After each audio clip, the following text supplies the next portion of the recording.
বিসমিল্লাহির রহমানির রহিম। রব্বি ইশরাহ লি সাদরি ওয়া ইয়াসসির লি আমরি ওয়াহলুল উকদাতাম মিন লিসানি ইয়াফকাহু কওলি। প্রিয় শিক্ষার্থী বন্ধুরা, আমি মোহাম্মদ মানিক রতন আবারও হাজির হয়ে গেলাম ইজি ইংলিশ গ্রামার বই থেকে সিম্পল কমপ্লেক্স কম্পাউন্ডের অর্থাৎ সিম্পল টু কীভাবে কমপ্লেক্স সেন্টেন্সে রূপান্তর করা যায় এই সমস্ত রুলসের আলোচনা নিয়ে। সো কলিজার ভাই বোন, বাজারের প্রচলিত বইয়ে যেভাবে রুলসগুলো দেওয়া আছে আসলে এই রুলসগুলো আমাদের যারা বাংলাদেশের স্টুডেন্টস আছেন, মানে পড়াশোনার ক্ষেত্রে যে এসএসসি পরীক্ষার্থী, এই সিম্পল কমপ্লেক্স কম্পাউন্ডটাকে সবচেয়ে জটিল মনে করেন। কারণ রুলসগুলো এমনভাবে দেওয়া আমার নিজের কাছে জটিল মনে হয়। তো আমার গত 13 বছরের যে এক্সপিরিয়েন্স প্লাস কয়েক লক্ষ স্টুডেন্টস পড়ানোর যে অভিজ্ঞতা, এই যে মানে অনলাইনে প্লাস অফলাইনে সব মিলে এই এক্সপিরিয়েন্স থেকে ইনশাল্লাহ আমি চেষ্টা করেছি একটু ডিফারেন্ট ওয়েতে এটা উপস্থাপন করার জন্য। আপনারা আমাদের লেখা ইজি ইংলিশ গ্রামার বইটা সংগ্রহ করলেই বুঝতে পারবেন, কোনো টিচারের সাহায্য লাগবে না, কাউকে লাগবে না, আপনি নিজে নিজে অর্থাৎ সেন্টেন্সগুলো পড়ে আপনি নিজে সলিউশন করতে পারবেন। আমি এমনভাবে একটু টেকনিক্যালি ওয়েতে সিম্পল কমপ্লেক্স এবং কম্পাউন্ড অ্যান্ড ভাইস ভার্সাগুলো উপস্থাপন করেছি। সো কলিজার ভাই বোন, যারা এখনও আমাদের লেখা ইজি ইংলিশ গ্রামার বইটা সংগ্রহ করেন নাই, অতি দ্রুত ইজি ইংলিশ গ্রামার বইটা সংগ্রহ করুন এবং নিজেকে ইংরেজির জগতে কয়েক ধাপ এগিয়ে রাখুন। আপনার টার্গেট যদি হয়ে থাকে 100 out of 100, easy English grammar বইটা শুধুমাত্র আপনারই জন্য। আপনার টার্গেট যদি হয়ে থাকে জিপিএ 5, আপনার জন্য। আপনার টার্গেট যদি হয়ে থাকে প্রত্যাশিত মার্কস, আপনার জন্য। অর্থাৎ যারা রাইটিং পার্ট নিয়ে চিন্তিত, আমরা রাইটিং পার্টগুলো সুন্দর সাজানো গোছানো এমনভাবে লিখেছি যেন আপনি এই আমাদের লেখা গ্রামার পার্টটা যদি উপস্থাপন করেন, ইনশাল্লাহ আপনি অবশ্যই সাকসেস হবেন নিঃসন্দেহে। সো এই যে দেখেন, আমরা বাজারে প্রচলিত বই থেকে আমরা কেন ভিন্ন? বাংলাদেশে আমরাই প্রথম সম্পূর্ণ বই ডিজিটালাইজড ওয়েতে বাজারে নিয়ে আসছি, যেখানে আপনি একটা বইয়ের সাথে একজন শিক্ষককে ফ্রি পেয়ে যাবেন।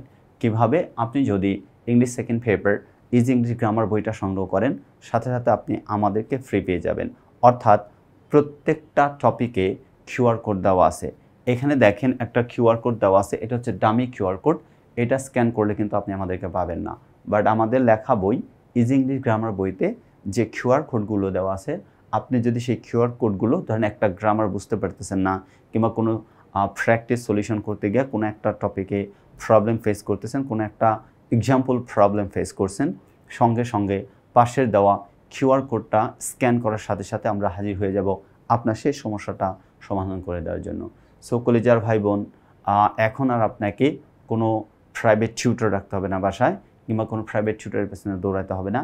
ইনশাল্লাহ ভালো মার্কস আপনার পেছনে দৌড় শুরু করবে যদি আপনি আমাদের লেখা ইজি ইংলিশ গ্রামার বইটা ফলো করেন। সো আর দেরি কেন, অতি দ্রুত সংগ্রহ করুন আমাদের লেখা ইজি ইংলিশ গ্রামার বই।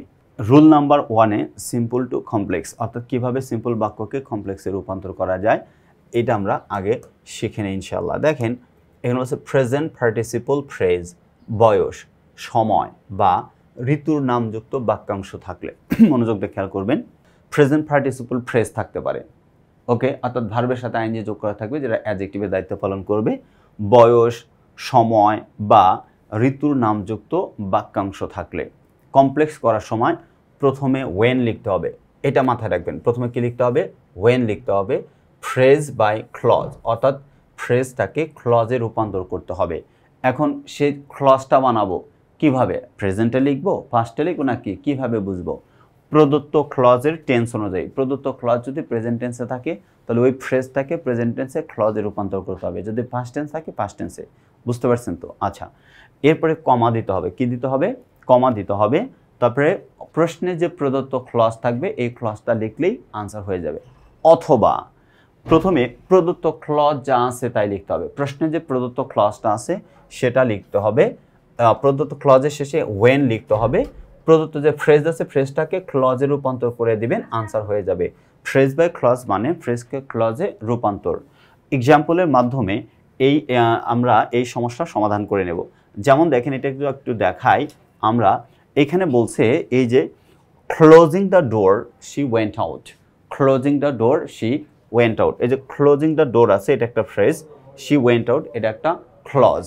আমি যখন এটাকে কমপ্লেক্সে রূপান্তর করব, এটা হচ্ছে প্রেজেন্ট পার্টিসিপল যুক্ত অংশ। আচ্ছা, আমি বাক্যের শুরুতে কি লিখতে হবে? ওয়েন লিখতে হবে। দেখেন আমি ওয়েন লিখছি, ভালো কথা। তারপরে আমাকে ফ্রেজটাকে ক্লজ বানাইতে হবে। ফ্রেজ আছে কি ক্লোজিং দ্য ডোর, তো ক্লোজিং দেওয়া আছে, এই ক্লোজিং তো আর রাখা যাবে না, এটাকে ফাইনাইট ভার্ব করতে হবে। তো ক্লোজিংকে ফাইনাইট ভার্ব হবে হচ্ছে ক্লোজ, কি হয়ে যায় ক্লোজ হয়ে যায়। এখন এই ক্লোজ লিখবো, ক্লোজেস লিখবো নাকি ক্লোজড লিখবো, এটা ডিপেন্ড করে এই যে ক্লজ এর উপরে। এখানে দেখেন প্রদত্ত ক্লজ কি দেওয়া আছে, শি ওয়েন্ট আউট, এখানে ওয়েন্ট দেওয়া আছে, ওয়েন্টটা হচ্ছে V2, ওয়েন্টটা কি V2, যেহেতু প্রদত্ত ক্লজের ভার্ব V2 দেওয়া আছে, তার মানে যে ফ্রেজটাকে ক্লজ বানাবো তাকে V2 বানাইতে হবে। V2 বানাইলে ক্লোজের ভিতর ক্লোজড, তার মানে when she closed the door, এরপরে কমা দিতে বলছে কমা, এরপরে প্রদত্ত ক্লজ শি ওয়েন্ট আউট, প্রদত্ত ক্লজ কি আছে শি ওয়েন্ট আউট লিখে দেবো, আনসার হয়ে যাবে। অথবা প্রদত্ত ক্লজ আগে লিখতে হবে, প্রদত্ত ক্লজ কি আছে শি ওয়েন্ট আউট, আমি লিখবো শি ওয়েন্ট আউট, দেখেন আমি প্রদত্ত ক্লজ শি ওয়েন্ট আউট লিখলাম। এরপর আমাকে ওয়েন লিখতে বলছে, দেখেন আমি ওয়েন লিখলাম। তারপরে বলছে ফ্রেজকে ক্লজ বানাবো, ফ্রেজকে ক্লজ বানাতে গেলে সাবজেক্ট লাগবে, তাই সাবজেক্ট আর ফ্রেজের মধ্যে দেওয়া নাই, তাহলে ধার নিতে হবে, সাবজেক্ট যদি ধার নেই, সাবজেক্ট হচ্ছে কি শি, আমি শি নেব, ওকে ভালো। এরপরে ভার্বটাকে যখন আমি অর্থাৎ নন ফাইনাইটটাকে ফাইনাইট করব, তখন অবশ্যই আমাকে V1 নাকি V2 ডিপেন্ড করে হচ্ছে প্রদত্ত ক্লজের উপরে। এখানে যেহেতু ওয়েন্ট আছে V2, আমাকে V2 বানাইতে হবে, তাহলে ক্লোজ এর V2 হচ্ছে ক্লোজড, অর্থাৎ she went out when she close the door. এই ছিল হচ্ছে 1 নম্বর এক্সাম্পলটা। আচ্ছা, example number 2, the cuckoo sings in spring, এটা দেওয়া আছে, the cuckoo sings in spring, এটা হচ্ছে ঋতুর নাম দেওয়া আছে, ঋতুর নাম থেকে আমরা আনসার লিখব। তাহলে দেখেন এটা দ্য কাক্কু সিংস, এটা হচ্ছে ক্লজ, ইন স্প্রিং এটা হচ্ছে ফ্রেজ। এটাকে যখন আমরা আনসার লিখব, বাক্যের শুরুতে লিখবো হচ্ছে ওয়েন, কি লিখবো ওয়েন লিখবো, আগে ওয়েন দ্বারা যেটা এটাকে শিখে নেই, তাহলে ওয়েন লিখলাম।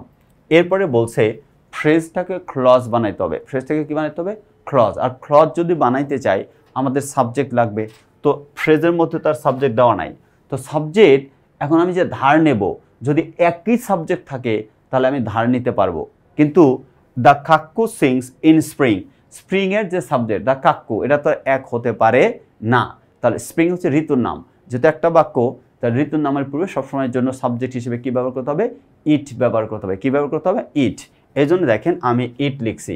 এখন আমার ভার্ব লাগবে, কি লাগবে ভার্ব, ইন স্প্রিং এর মধ্যে কিন্তু কোনো ভার্ব দেওয়া নাই, মানে আমাকে ভার্ব বুঝে নিতে হবে, ভার্ব ছাড়া তার ক্লজ হতে পারে না, তবে ভার্ব কি নিব to be verb, am is are না অজ ওয়ার, এটা নির্ভর করবে প্রদত্ত ক্লজের উপর। এখানে দেখেন সিংস লেখা আছে, এটা যেহেতু প্রেজেন্ট টেন্স আছে, ওখানে প্রেজেন্ট টেন্সে লিখতে হবে, এই জন্য is, when it is spring comma তারপরে প্রদত্ত ক্লজ দ্য কাক্কু সিংস, অথবা দ্য কাক্কু প্রদত্ত clause the cuckoo sings when it is spring. Example number 3, in 1899 Kazi Nazrul Islam was born, এটা ফ্রেজ এটা ক্লজ, আমরা বাক্যের শুরুতে ওয়েন লিখবো, লিখলাম ওয়েন, এরপর আমার সাবজেক্ট লাগবে। তো 1899 এটা একটা মানে কি বোঝানো হয়েছে সময় বোঝানো হয়েছে, বছর বোঝানো হয়েছে, সাল, তো এইটা যেহেতু আছে এখানে তো আর আমি সাবজেক্ট কাজী নজরুল ইসলামকে ব্যবহার করতে পারি না, এটার ব্যবহার কী করতে হবে ইট ব্যবহার করতে হবে। মনে রাখেন ঋতুর নাম, সময়, বছর এগুলো যদি ব্যবহার করা হয়, এই বাক্য বানাইতে গেলে ওইটাকে মানে বাক্য বানাইতে গেলে সাবজেক্ট হিসেবে ইট ব্যবহার করতে হয়, এই জন্য লিখছি দেখেন ওয়েন ইট, প্রদত্ত ক্লজ আছে অসবর্ন অতীতের কথা, এই জন্য আমাকে অতীত নিতে হবে ফ্রেজটাকে, ইট ওয়াজ 1899, ওয়েন ইট ওয়াজ 1899 কমা তারপরে প্রদত্ত ক্লজ কাজী নজরুল ইসলাম অসবর্ন, অথবা প্রদত্ত ক্লজ আগে লিখতে হবে কাজী নজরুল ইসলাম অসবর্ন, তারপরে হচ্ছে ফ্রেজ বানাইতে হবে, ওয়েন লিখতে হবে ওয়েন ইট ওয়াজ 1899।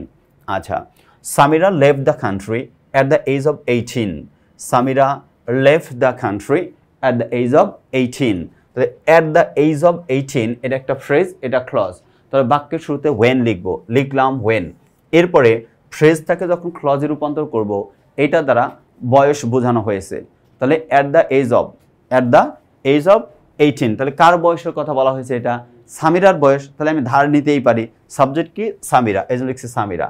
এখানে আছে লেফট অতীতের কথা, এই জন্য আমাকে টু বি ভার্ব অতীতে নিতে হবে, অর্থাৎ when Samira was 18, when Samira was 18 comma she left the country, Samira left the country লিখবো না, একবার সামিরা লিখছি, আমরা জানি একই নাউন বারবার ব্যবহার করতে হয় না, নাউনের পরিবর্তে প্রোনাউন, এই জন্য আনসার হয়েছে when Samira was 18 she left the country, এই হচ্ছে আনসার। অথবা প্রদত্ত clause Samira left the country, তারপর হচ্ছে সাবঅর্ডিনেট ক্লজ যেটাকে বলা হয় অর্থাৎ when যুক্ত ক্লজ, when she was 18। আমরা যদি 2 নাম্বার রুলসে যাই, দেখেন ইনস্পাইট অফ বা ডিসপাইট যুক্ত বাক্য থাকলে দো বা অলদো লিখতে হবে। কমপ্লেক্স করার সময় বাক্যের শুরুতে লিখতে হবে দো অথবা অলদো।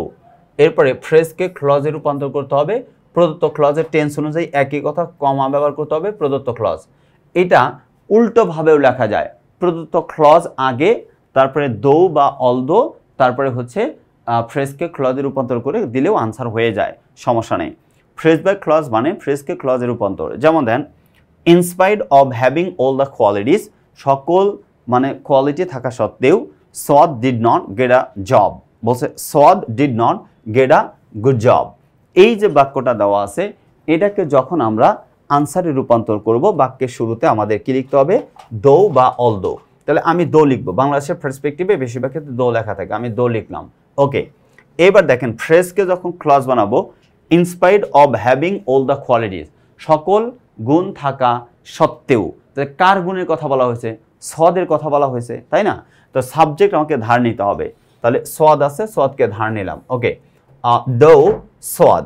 এই পরে দেখেন আমি ফ্রেজটাকে ক্লজ বানাবো, এখানে আছে হ্যাভিং, অ্যান্ড এটা হ্যাভ হ্যাজ নাকি হ্যাভ অথবা হ্যাজ অথবা হ্যাড, আমি কোনটা ব্যবহার করব? যদি প্রেজেন্ট থাকে তাহলে হ্যাভ হ্যাজ যে কোনো একটা, আর যদি পাস্ট থাকে তাহলে হ্যাড। প্রশ্নের ডিড নট দেওয়া আছে, ক্লজে কি দেওয়া আছে ডিড নট, অতীতের কথা, এবং অতীতে যেতে হবে, এজন্য had. Though Sowad had all the qualities comma he did not get a good job. অথবা কেউ যদি লেখে Sowad did not get a good job though he had all the qualities, তাও আনসার হয়ে যাবে।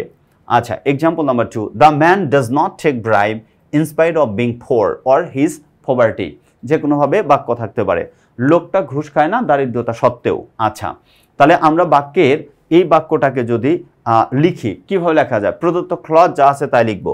The man does not take bribe, আমি লিখলাম the man does not take bribe. আমি এরপরে কি লিখবো? দো অথবা অলদো, অর্থাৎ প্রদত্ত ক্লজ আগে লিখছি, তাহলে দো অলদো পরে লিখতে হবে, আমি অলদো লিখলাম। ওকে, ভালো কথা। এরপর ফ্রেজটাকে ক্লজ বানাইতে হবে, ফ্রেজটাকে কি বানাইতে হবে?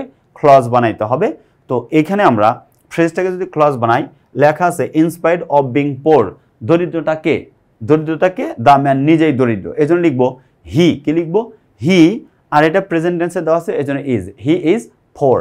আচ্ছা, example number 3 and final one, despite being healthy the man is lazy, অর্থাৎ সুস্থ থাকা সত্ত্বেও লোকটা হচ্ছে লেজি।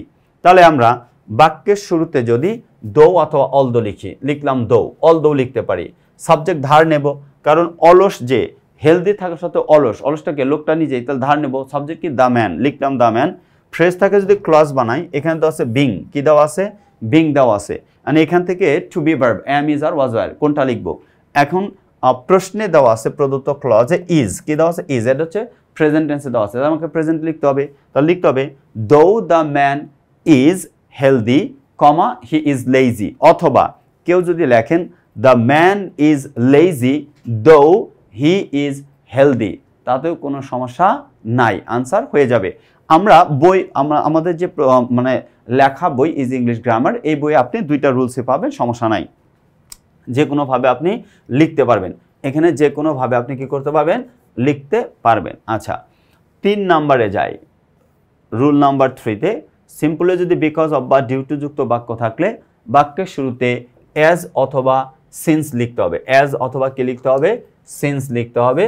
ফ্রেজকে প্রদত্ত ক্লজে রূপান্তর, আর প্রদত্ত ক্লজ লিখে দিলে আনসার হয়ে যাবে। এইখানেও কিন্তু 2 ভাবে আনসার লেখা যায়, আপনি ইচ্ছা করলে প্রিন্সিপাল ক্লজ আগে লিখতে পারবেন, সাবঅর্ডিনেট ক্লজটা পরে লিখতে পারবেন।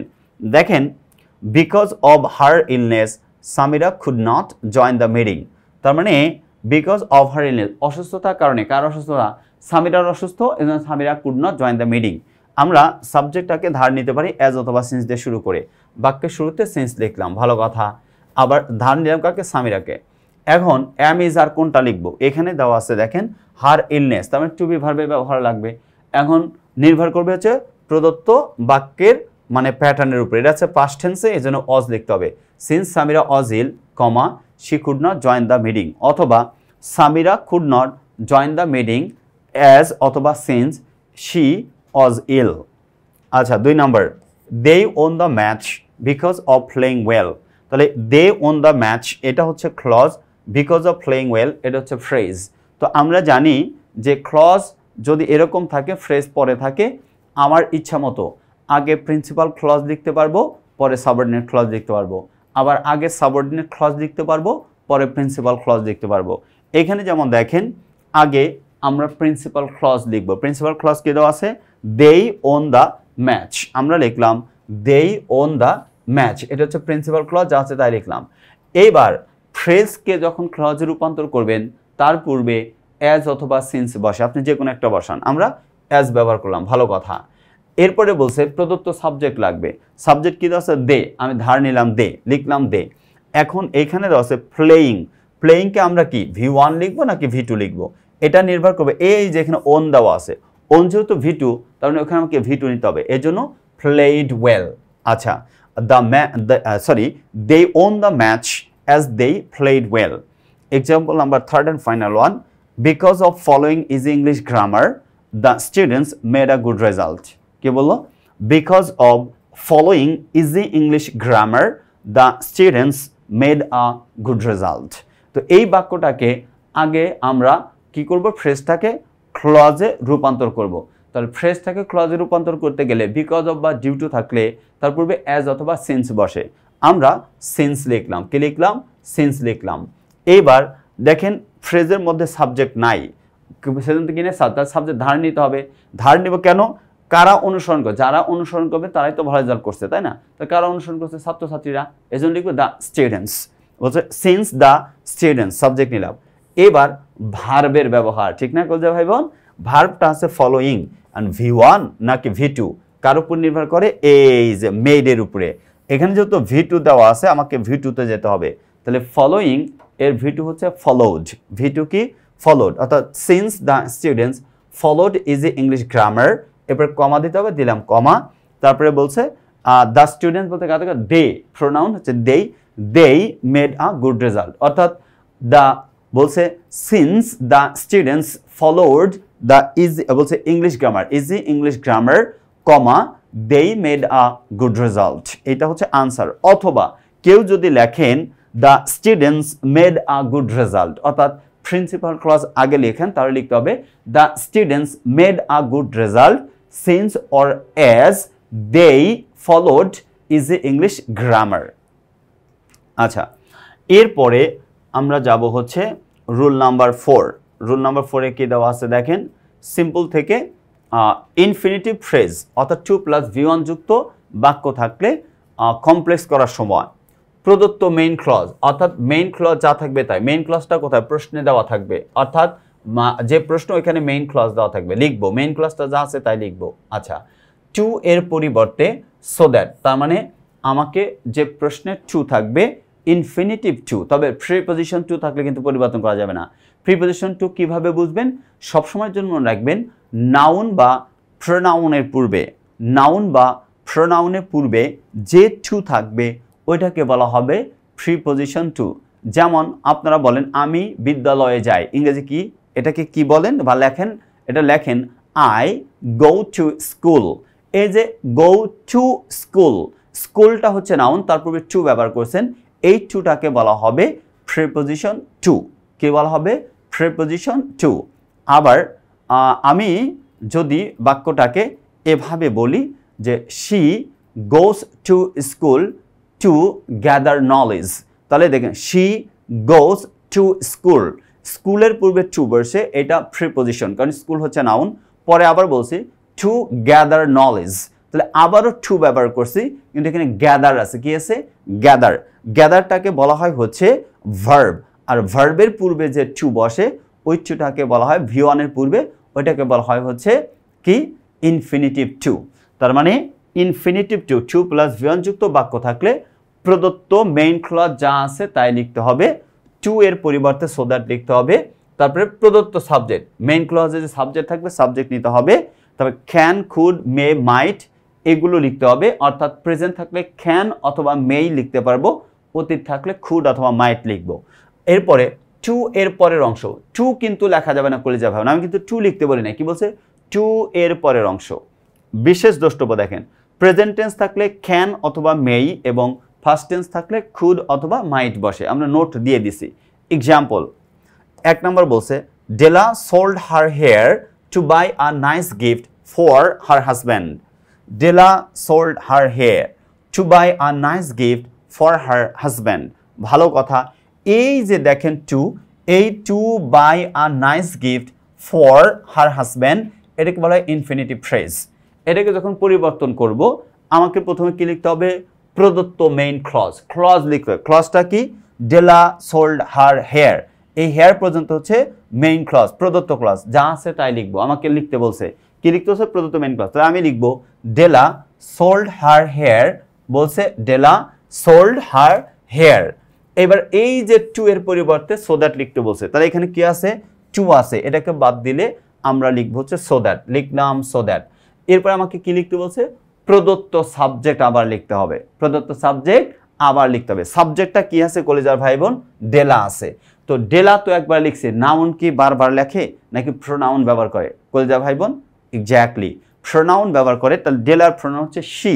ডেলা sold her hair so that she. তার মানে প্রদত্ত সাবজেক্ট নিতে বলছে, নিলাম সাবজেক্ট শি। এবার বলছে ক্যান, কুড, মে, মাইট, যে কোনোটা লিখতে হবে। তবে এইখানে দেখেন সোল্ড লেখা আছে। প্রশ্নে মেইন ক্লজে কি দেওয়া আছে? সোল্ড। এটা হচ্ছে V2। V2 মানে কি? অতীত। যেহেতু ফার্স্ট টেন্সে আছে, হয় আপনাকে খুড লিখতে হবে, নাহলে মাইট লিখতে হবে। তবে বাংলাদেশের পার্সপেক্টিভে বেশিরভাগ ক্ষেত্রে খুড লেখা হয়। এই জন্য এখানে আমি শি খুড। এরপরে বলছে দেখেন, লিখলাম খুড লিখছি।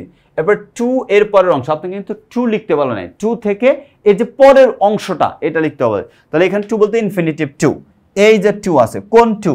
এটা কিন্তু প্রিপোজিশন টু নয়, এটা ইনফিনিটিভ টু। তার মানে infinitive to buy a nice gift for her husband, এটা অংশ আছে। তাহলে আমি লিখবো could buy a nice gift for her husband. তার মানে আপনার কোনো টিচারের কাছে যাওয়া লাগবে না। এখানে যা যা বলছে ওইটা বসায় দিবেন, আনসার হয়ে যাবে। Number 2, we work hard to shine in life.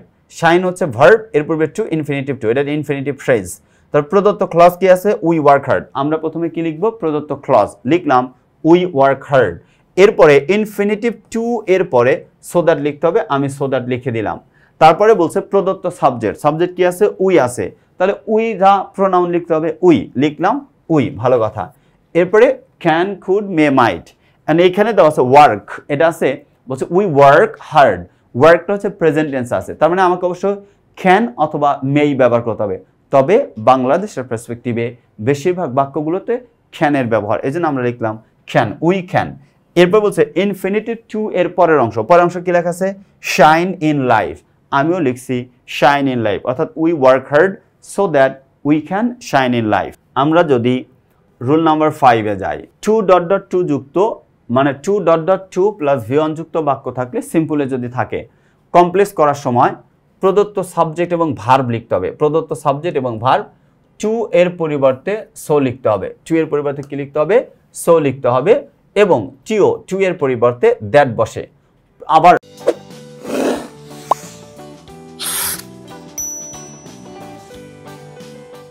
That বসার পরে প্রদত্ত সাবজেক্টকে রিপিট করতে হবে, অর্থাৎ সাবজেক্ট যেটা দেওয়া আছে সেটাকে আবার লিখতে হবে। লিখলাম প্রদত্ত সাবজেক্ট যেটা দেওয়া আছে সেটাকে লিখতে হবে, লিখবো। এরপরে ক্যান নট অথবা কুড নট। প্রেজেন্ট থাকলে ক্যান নট, আর পাস্ট থাকলে কুড নট লিখতে হয়। প্লাস বলছে টু এর পরের অংশ, টু কিন্তু লেখা যাবে না, এর পরের অংশ লিখতে হবে। আচ্ছা, the man was too weak to speak. তার মানে 2.2 দেওয়া আছে। আমি প্রথমে প্রদত্ত সাবজেক্ট এবং ভার্ব নেব। সাবজেক্ট আছে দ্য ম্যান, ভার্ব আছে ওয়াজ। আমি লিখবো the man was, subject verb নিলাম। এরপরে আমাকে বলছে টু এর পরিবর্তে সো লিখতে। দেখেন এখানে টু আছে, এই যে প্রদত্ত প্রশ্ন এখানে টু, এটার পরিবর্তে আমাকে সো লিখতে বলছে, আমি সো লিখলাম, ভালো কথা। ডট এখানে যা আছে তাই, তাহলে উইক আছে, আমি উইক লিখবো, ভালো কথা। এরপরে আবার বলছে ইনফিনিটিভ টু, যে এই টু এর পরিবর্তে দ্যাট লিখতে বলছে। তাহলে আমি দেখেন এখানে টু আছে, এর পরিবর্তে লিখবো দ্যাট, লিখলাম দ্যাট, ভালো কথা। এরপরে বলছে দেখেন কি, যে প্রদত্ত সাবজেক্টকে আবার লিখতে হবে। প্রদত্ত সাবজেক্ট কি আছে? The man. আমি কি আবার দ্য ম্যান লিখবো নাকি হি লিখবো? প্রোনাউন অবশ্যই হি, এই জন্য দেখেন আমি হি লিখে ফেলছি। এরপরে বলছে ক্যান নট অথবা কুড নট। প্রেজেন্ট থাকলে ক্যান নট, ফার্স্ট থাকলে কুড নট। তার মানে এইখানে আমরা বুঝতে পারছি দ্য ম্যান ওয়াজ আছে, অর্থাৎ অতীতের কথা ভি টু আছে, তার মানে কুড নট, অর্থাৎ হি কুড নট এরপরে বলছে দেখেন টু এর পরের অংশ অর্থাৎ ইনফিনিটিভ টু এর পরের অংশ। ইনফিনিটিভ টু এর পরে কি আছে? স্পিক আছে, একটা ওয়ার্ড আছে, আমি একটাই লিখবো। যদি 5টা থাকতো 5টাই লিখতাম, যদি 20টা থাকতো 20টাই লিখতাম। তার মানে the man was so weak that he could not speak. Example number 2, Azan is too honest to tell a lie. Azan is too honest to tell a lie. তার মানে এটাকে যখন আমরা আনসার লিখব, এই যে আজান আছে সাবজেক্ট, তার মানে আমাকে প্রথম সাবজেক্ট ভার্ব লিখতে হবে। আজান ইজ সাবজেক্ট ভার্ব, আজান ইজ লিখলাম, ভালো কথা। এরপরে টু এর পরিবর্তে আমাকে সৌ লিখতে হবে, আমি সৌ লিখলাম। তাহলে আজান ইজ সৌ ডট ডট অনেস্ট আছে অ্যাডজেক্টিভ অনেস্ট, আজান ইজ সো অনেস্ট। টু এর পরিবর্তে দ্যাট লিখতে হবে, আমি দ্যাট লিখলাম। আজান ইজ সো অনেস্ট দ্যাট। এই দ্যাটের পর আবার কি বলছে? প্রদত্ত সাবজেক্টকে রিপিট আবার লিখতে হবে। তাহলে প্রদত্ত সাবজেক্ট আজান আছে, আমি কি আর আজান লিখতে পারবো? নাউন কি বারবার লেখা যায় নাকি প্রোনাউন? প্রোনাউন যেহেতু হয়, আজানের প্রোনাউন হি, এজন্য হি লিখছি, হি। এখন দেখেন প্রশ্নের দিকে তাকায় দেখছি ইজ লেখা আছে, এটা প্রেজেন্ট টেন্স, প্রেজেন্টে থাকার কারণে ক্যান নট, তাহলে হি ক্যান নট। এরপরে বলছে ইনফিনিটিভ টু এর পরের অংশ, এই যে টু এর পরের অংশ টেল আ লাই, অর্থাৎ Azan is so honest that he can not tell a lie. এই ছিল হচ্ছে 5 নাম্বার রুলসের আনসার। এবার যদি আমরা 6 নাম্বারটা দেখি, সাবজেক্ট প্লাস প্রেজেন্ট পার্টিসিপল যুক্ত বাক্য থাকবে। সাবজেক্ট প্লাস প্রেজেন্ট পার্টিসিপল যুক্ত বাক্য থাকলে প্রথমে প্রদত্ত সাবজেক্ট, তারপরে সাবজেক্টের আরপি, আরপি মানে রিলেটিভ প্রোনাউন, আরপি মানে কি? রিলেটিভ প্রোনাউন, প্লাস টেন্স অনুযায়ী ভার্ব লিখতে হবে। প্রেজেন্ট টেন্স থাকলে প্রেজেন্ট টেন্স লিখতে হবে, পাস্ট টেন্স থাকলে past tense, plus extension, answer লিখে দিবেন, মানে এক্সটেনশন লিখে দিবেন, আনসার হয়ে যাবে। দেখেন এখানে লেখা আছে সাবজেক্ট এসইউবি সংক্ষেপে সাবজেক্ট, আরপি মানে রিলেটিভ প্রোনাউন এবং পিপি মানে প্রেজেন্ট পার্টিসিপল, পিপি মানে প্রেজেন্ট পার্টিসিপল। আচ্ছা, এইবার আসেন, the man working in the field is my uncle. তার মানে দ্য ম্যান হচ্ছে সাবজেক্ট, এরপর প্রেজেন্ট পার্টিসিপল, ওয়ার্কিং হচ্ছে প্রেজেন্ট পার্টিসিপল, পিপি মানে প্রেজেন্ট পার্টিসিপল। সিম্পল আছে। এবার আমরা কোথায় যাব? কমপ্লেক্সে। প্রথমে কি লিখতে হবে কলজা ভাই বোন? প্রদত্ত সাবজেক্ট কি আছে? দ্য ম্যান, আমি লিখবো দ্য ম্যান। ওকে, ভালো কথা, আমি কি লিখবো? দ্য ম্যান লিখবো। সাবজেক্ট লিখতে বলছে, আমি সাবজেক্ট লিখলাম। ওকে, এরপরে আমাকে বলছে যে সাবজেক্টের রিলেটিভ প্রোনাউন, সাবজেক্ট যেটা দেওয়া আছে তার রিলেটিভ প্রোনাউন। সাবজেক্ট কি আছে? The man. ব্যক্তির ক্ষেত্রে কি হয়? রিলেটিভ প্রোনাউন হু, আর বস্তুর ক্ষেত্রে দ্যাট অথবা উইচ। তো দ্য ম্যান তো আর বস্তু না, এটা ব্যক্তি, এজন্য হু লিখলাম, দ্য ম্যান হু। এরপরে কি বললো দেখেন, টেন্স অনুযায়ী ভার্ব। আচ্ছা, এইখানে যেমন দেওয়া আছে ইজ, কি দেওয়া আছে? ইজ, তার মানে এটা প্রেজেন্টে আছে। কোথায় আছে? প্রেজেন্টে আছে, তার মানে আমাকে প্রেজেন্টে লিখতে হবে। কি দেওয়া আছে? ওয়ার্কিং দেওয়া আছে। কি দেওয়া আছে? ওয়ার্কিং। ওয়ার্কিং এর প্রেজেন্ট হচ্ছে ওয়ার্ক, ওয়ার্কিং এর প্রেজেন্ট কি? ওয়ার্ক, ভালো কথা। কিন্তু সাবজেক্টে হু, হু বলতে কার কথা বলছে? The man. The man third person singular number, এই জন্য ওয়ার্ক লেখা যাবে না, ওয়ার্কস লিখতে হবে। The man who works in the field. এরপরে বললো দেখেন বাকি অংশ কি আছে? দা, ওই যে ওয়ার্কের পরে in the field is my uncle, the man who works in the field is my uncle. Example number 2, the students studying attentively can make a good result.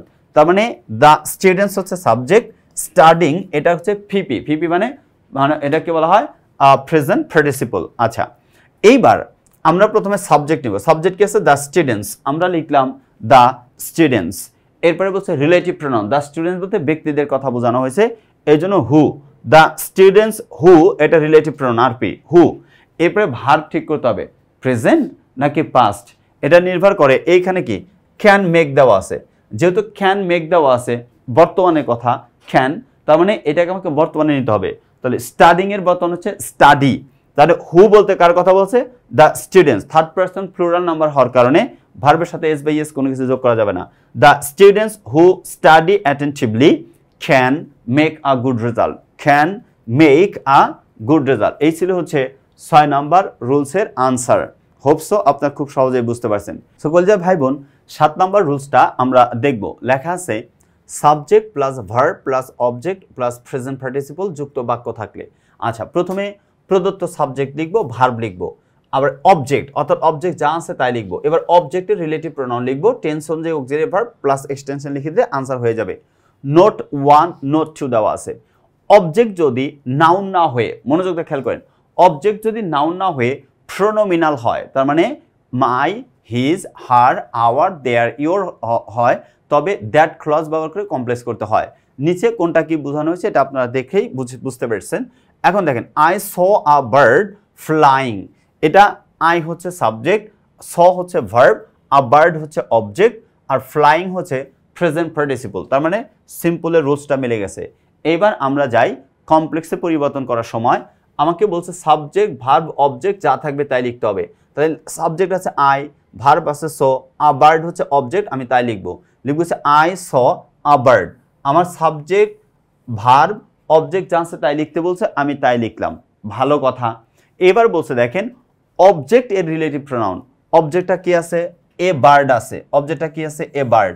এটা একটা ইতর প্রাণীবাচকের ক্ষেত্রে বস্তু হিসেবে দ্যাট অথবা হুইচ ব্যবহার করতে হয়, আমি লিখলাম হুইচ, রিলেটিভ প্রোনাউন হচ্ছে হুইচ, ভালো কথা। এখন বলছে টেন্স অনুযায়ী অক্সিলারি ভার্ব। এখন আই স আছে, সটা অতীতের কথা, পাস্ট টেন্সের অক্সিলারি ভার্ব কি, ওয়াজ ওয়্যার। তাহলে একটা পাখির কথা বলছে এর জন্য ওয়াজ, অর্থাৎ I saw a bird which was flying. Example number 2, I saw a boy running in the field. তার মানে সাবজেক্ট, ভার্ব, অবজেক্ট যা আছে তাই লিখবো।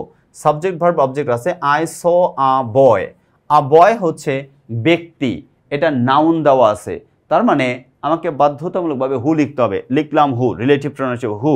এবং স আছে V2, অতীতের কথা, তার মানে প্রেজেন্ট না, পাস্ট আছে, পাস্ট অক্সিলারি ভার্ব হচ্ছে ওয়াজ, ওয়্যার। তো হু বলতে একজন ছেলেকে বোঝানো হয়েছে, এর সাথে ওয়াজ হয়, who was running in the field.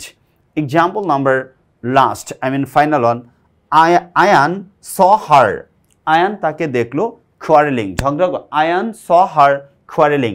এখানে কিন্তু অবজেক্টটা ভিন্ন, অবজেক্ট কিন্তু আর নাউন নাই, প্রোনোমিনাল ব্যবহার করা হয়েছে। তাহলে আমরা আনসার লিখবো আয়ান স, এইবার বলছে অর্থাৎ দ্যাট ক্লজ দিয়ে বাক্য শেষ করতে হবে। আয়ান স দ্যাট, এই যে দেখেন এটা হচ্ছে আর পি নয়, এটা দ্যাট ক্লজ, বলছে দ্যাট শি ওয়াজ কোয়ারেলিং। এখানে আরপি না, এটা আরপি নয়, এটা আরপি নয়, আনফর্চুনেটলি এটা একটু ইয়া হয়েছে, বইয়ে পাবেন না, আমাদের ইজি ইংলিশ গ্রামার বইয়ে এখানে লেখা থাকবে। এটা হচ্ছে দ্যাট ক্লজ, এটা কি করতে হবে, দ্যাট ক্লজ দিয়ে বাক্য শেষ করতে হবে। Ayan saw that she was quarrelling, she was quarrelling, অর্থাৎ শি থেকে আসলো, এই যে দেখেন হার আছে, হার থেকে শি, কোয়ারেলিং পাস্ট টেন্স লিখতে হবে কারণ স আছে, তার মানে Ayan saw that she was quarrelling, she was কি করতে হবে, কোয়ারেলিং করতে হবে। এই হচ্ছে আনসার, অর্থাৎ আয়ান স দ্যাট, আয়ান দেখলো যে শি ওয়াজ কোয়ারেলিং, সে কি করতেছে, ঝগড়া করতেছিল, ওকে, সে ঝগড়া করতেছিল। 8 নাম্বার রুলসের দিকে যদি তাকাই, আমরা দেখতে পাচ্ছি 8 নাম্বারে গিয়ে, সেটা হচ্ছে সিম্পল, বাক্যের শুরুতে বা শেষে অ্যাডভার্ব থাকলে, এটা একটা বাক্যের শুরুতে অথবা শেষে যদি অ্যাডভার্ব থাকে তাহলে কিভাবে করব। বাক্যের শুরুতে প্রথম কমপ্লেক্স করার সময় প্রথম কি লিখতে হবে, ইট লিখতে হবে, প্রথমে আমাদেরকে ইট লিখতে হবে, তারপরে টু বি ভার্বের ব্যবহার, ইটের পরে কি লিখতে হবে, টু বি বি ভার্বের ব্যবহার, তারপরে অ্যাডজেক্টিভ কি লিখতে হবে, অ্যাডজেক্টিভ উইথ নাউন অথবা নাউন ফ্রেজ, তারপরে দ্যাট লিখতে হবে প্রদত্ত ক্লজ। এখন কিভাবে এক্সাম্পলের মাধ্যমে সহজে বুঝতে পারেন, নাউন, নাউন ফ্রেজ, এগুলো বিরক্ত লাগবে না কথা শুনতে, রাইট, এক্স্যাক্টলি, ডোন্ট ওয়ারি, এক্সাম্পলটা বুঝাইলে আপনার কাছে সহজ মনে হবে। দেখেন তো, আগে বাক্যের শুরুতে বা শেষে অ্যাডভার্ব থাকবে, surely Mubin will make a good result. এই যে শিওরলি লিখছি দেখেন, এটা একটা অ্যাডভার্ব, তার মানে এটা সিম্পল সেন্টেন্স আছে। কমপ্লেক্সে গিয়া প্রথমে আমাকে কি লিখতে হবে, ইট লিখতে হবে, দেখেন আমি ইটই লিখছি, এরপরে বি ভার্ব, তাহলে এইটা আছে দেখেন ফিউচার, তার মানে আগেটা কি প্রেজেন্টে লিখতে হবে, তাহলে ইট ইজ, শিওরলি অ্যাডজেক্টিভ বানাইতে হবে, কি বানাতে হবে, অ্যাডজেক্টিভ, তাহলে শিওর, ইট ইজ শিওর। এবার বলছে দেখেন অথবা with plus noun noun phrase, অর্থাৎ অ্যাডজেক্টিভ অথবা, আপনি অ্যাডজেক্টিভও লিখতে পারেন অথবা উইথ প্লাস নাউন অথবা নাউন ফ্রেজও লিখতে পারেন, নাউন অথবা নাউন ফ্রেজও লিখতে পারেন, ওকে। আচ্ছা, তো ইট ইজ শিওর, এবার বলছে দ্যাট লিখতে হবে, লিখলাম দ্যাট, কি লিখতে হবে, দ্যাট। এবার বলছে প্রদত্ত ক্লজ, প্রদত্ত ক্লজ কি লেখা আছে, Mubin will make a good result, তাহলে বলছে he is sure that Mubin will make a good result. আচ্ছা, Samira left the place silently, আচ্ছা অ্যাডভার্ব, সাইলেন্টলি হচ্ছে বাক্যের শেষে অ্যাডভার্ব দেওয়া আছে।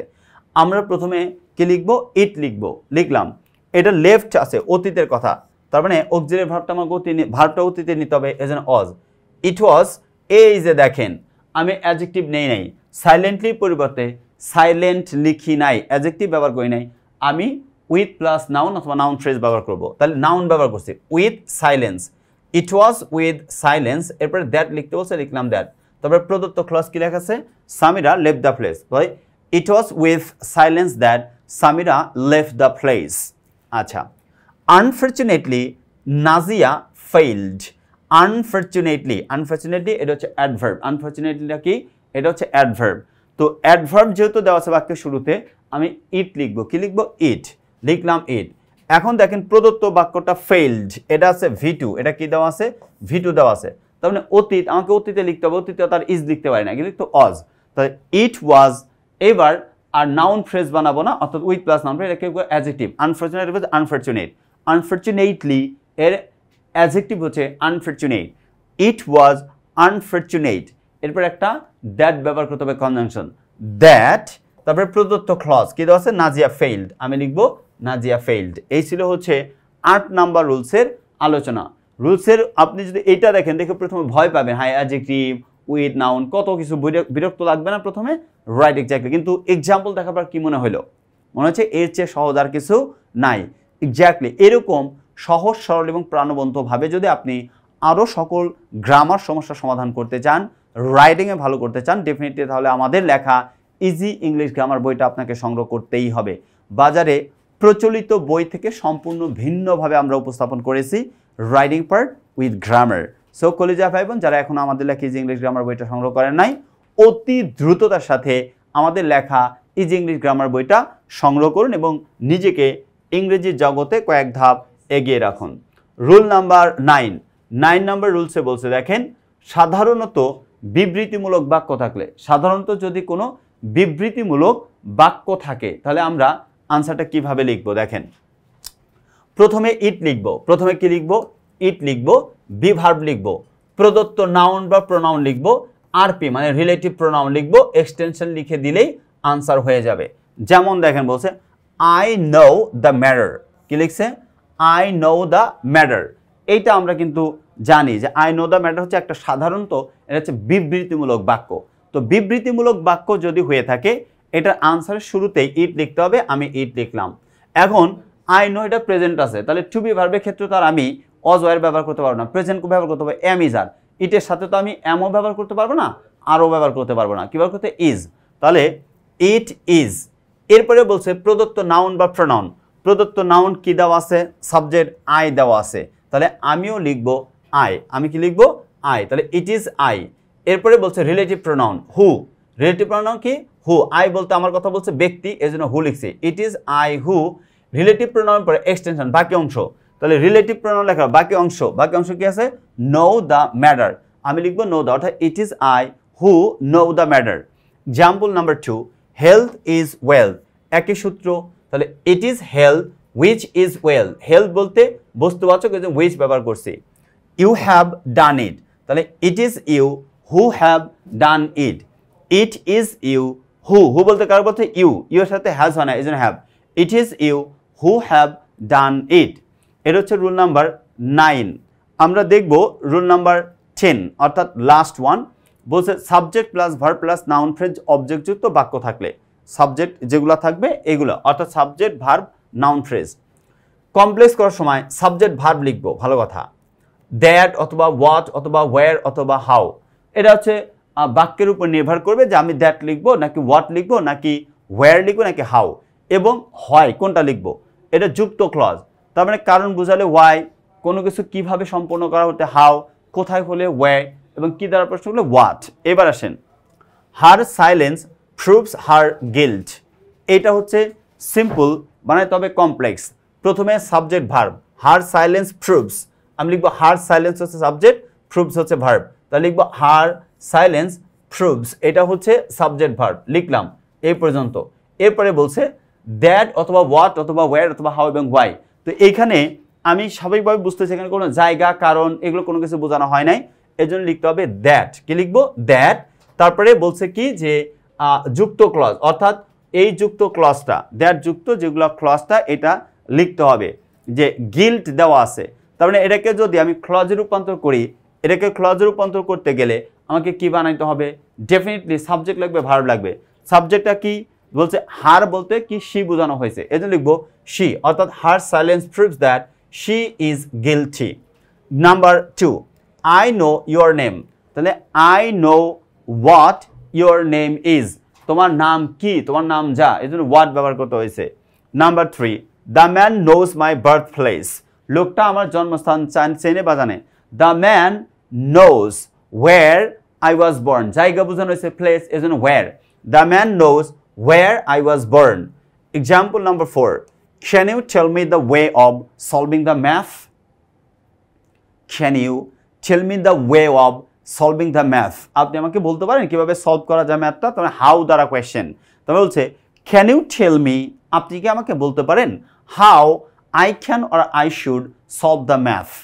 Number 5 example and last one, the teacher ask Sowad the reason of making the mistake, the teacher ask Sowad of reason of making the mistake, তার মানে বলছে দ্য টিচার আস্ক সোয়াদ, শিক্ষক সোয়াদকে জিজ্ঞেস করলেন the reason of making mistake, অর্থাৎ ভুল করার কারণ, তার মানে দ্য কারণ বুঝাইছে, তার মানে কি হোয়াই দ্বারা মানে বাক্য বানাইতে হবে। The teacher ask Sowad why he had made the mistake, why he had made the mistake, অথবা why he made the mistake, তাতেও কোনো সমস্যা নাই। তবে আজকে আছে এটা যেহেতু দেওয়া আছে হচ্ছে ইনডাইরেক্ট নারেশনের ক্ষেত্রে সবসময় পাস্ট পারফেক্ট ব্যবহার করতে হবে, এই জন্য হ্যাড কি লিখবেন, হ্যাড মেড দ্য মিস্টেক। এই ছিল হচ্ছে কলেজার ভাই বোন সিম্পল থেকে কমপ্লেক্সের রুলস। আপনারা যদি ঠিক এইভাবে সহজ সরল প্রাণবন্তভাবে সবগুলো রুলস সহজে বুঝতে চান এবং পরীক্ষায় সর্বোচ্চ ভালো করতে চান গ্রামারে, তাহলে আমাদের লেখা ইজি ইংলিশ গ্রামার বইটা সংগ্রহ করতে ভুল করবেন না। See you the next episode, till then be happy, আল্লাহ হাফেজ, আসসালামু আলাইকুম ওয়া রাহমাতুল্লাহি ওয়া বারাকাতুহু।